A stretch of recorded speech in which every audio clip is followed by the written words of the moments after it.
বৃষ্টি বর্ষিত অপরাহ্নে নিরে ফেরা পাখি আর মানুষ দুজনেই যেন একই সূত্রে গাঁথা। আপনারা দেখছেন পুরো রাস্তা বৃষ্টিতে ভিজে খদাচার হয়ে রয়েছে।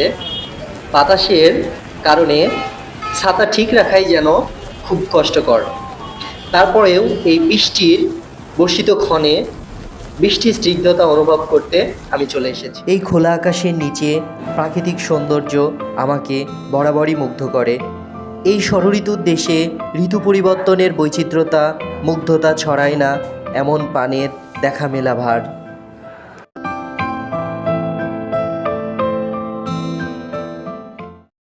বাংলাদেশে বার্ষিক গড় বৃষ্টিপাতের পরিমাণ 203 সেন্টিমিটার, পশ্চিম কেন্দ্রীয় অঞ্চলের পরিমাণ 150 সেন্টিমিটার ও দক্ষিণ পূর্ব অঞ্চলে 300 সেন্টিমিটার।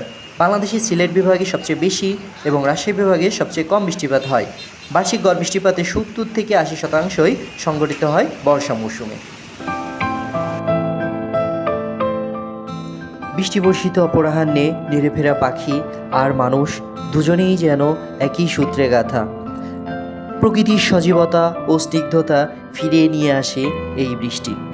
প্রকৃতিপ্রেমী মানুষদের হৃদয়ে এই বৃষ্টি যেন মুগ্ধতা ছড়িয়ে দেয়, যে মুগ্ধতায় কবি জীবনানন্দ দাশ লিখেছেন কেমন মিষ্টি ঝরে মধুর বৃষ্টি ঝরে।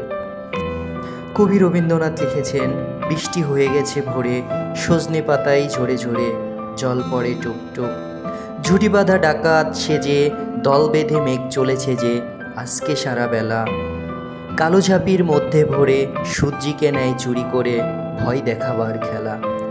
বাতাস তাদের ধরতে মিছে হাঁপিয়ে ছোটে পিছে পিছে যায় না তাদের ধরা।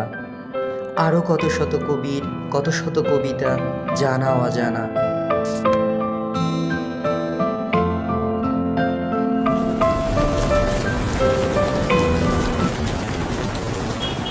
আমি দেশ ও দশের কথা বলি, খেটে খাওয়া মানুষের কথা বলি, গণমানুষের কথা বলি,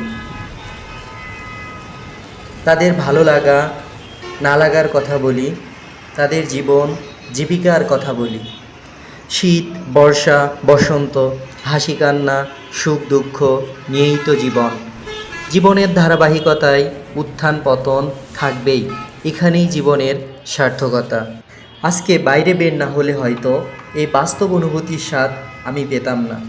বৃষ্টিতে দাঁড়িয়ে থেকে কথা বলা খুব সাধারণ বিষয় মনে হলেও বাস্তবতা একটু ভিন্ন। কল্পনার জগৎ আর বাস্তব জগৎ এই দুই নিয়েই বৃষ্টির সৌন্দর্য তুলে ধরার এই প্রচেষ্টা আশা করি ভালো লাগবে। চলুন দেখে আসি।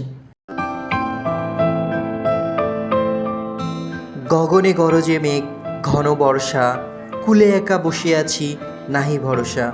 বৃষ্টি আমাদের স্মৃতিতে সেই শৈশবের দিনগুলো ফিরিয়ে আনে। কত দুরন্তপনা ছিল বৃষ্টির দিনগুলোতে। স্কুলে মাঠে ভিজতে ভিজতে ফুটবল খেলা থেকে শুরু করে হাওর বাওর নদীতে মাছ ধরা কি ছিল না জীবনে। কত মধুময় শৈশব ছিল জাজ স্মৃতির পাতায়। বৃষ্টি তো জীবনে সজীবতা বয়ে আনে। বৃষ্টির পরশ পেয়ে প্রকৃতি সেজে ওঠে নতুন রূপে। এমন বৃষ্টির দিন দেখলেই মনে পড়ে এ রেনি ডে প্যারাগ্রাফের চিরচেনা সেই লাইনগুলো। Most of the students do not go to the school, only a few go to the school, but they get drenched on the way.